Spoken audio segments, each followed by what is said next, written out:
Hello children, in this part of the lesson we are going to learn about what is force, what is a push or a pull, and what is the force of interaction. A push is a force to move something or someone away from oneself. For example, roll a ball, shaving, writing, put away a book, kick the ball, throwing are some of the examples of push or force as a push. What is force as a pull? A force to move something or someone towards oneself is considered as pull. For example, zipping, tying shoelace, climbing, setting a book, opening the door, put on the socks. These are all examples of force as a pull. So, in science, a push or a pull on an object is called as a force. Thus, we can say that motion imparted to objects was due to the action of force. So, let us find out, when does a force come into play? Suppose a man is standing behind a stationary car. Will the car move due to his presence?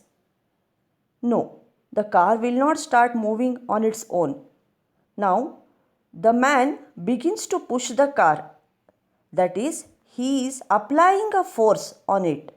The car may begin to move in the direction of the applied force.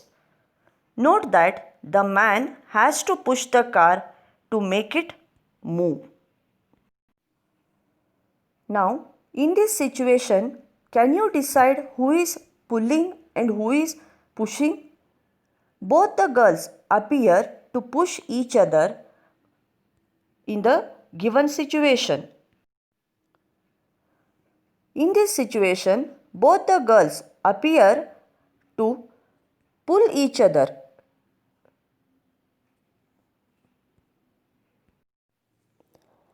Thus, an interaction of one object with another object results in a force between the two objects here. Now children, you can explore the interaction of the forces by yourself. Choose a heavy object like a table or a box which you can move or you want to push it.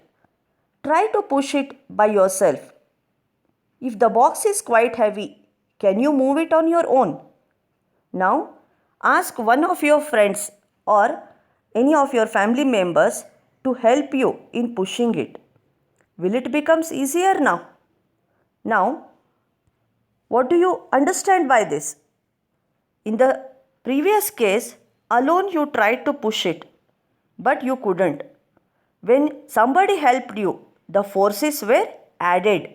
So, when the forces were added, then addition of the forces moving the force object in one direction by adding the forces, that is, forces applied on an object in the same direction add to itself, and then you could move the box easily in the direction of applied force here. In the second situation, the box was pulled by two members but in the opposite direction. One person is pushing from right side, the other person is pushing it from the left side. The box doesn't move because equal forces are applied on the object from opposite directions. Now, if two forces act in the opposite direction on an object, the net force acting on it is the difference between the two forces. So here the box looks as stationary, it doesn't move. So we learn that force could be larger or smaller than the other or equal to each other. The strength of the force is usually expressed by its magnitude.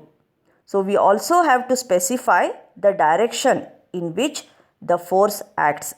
That is why force is considered as a vector quantity, because it has both magnitude and direction.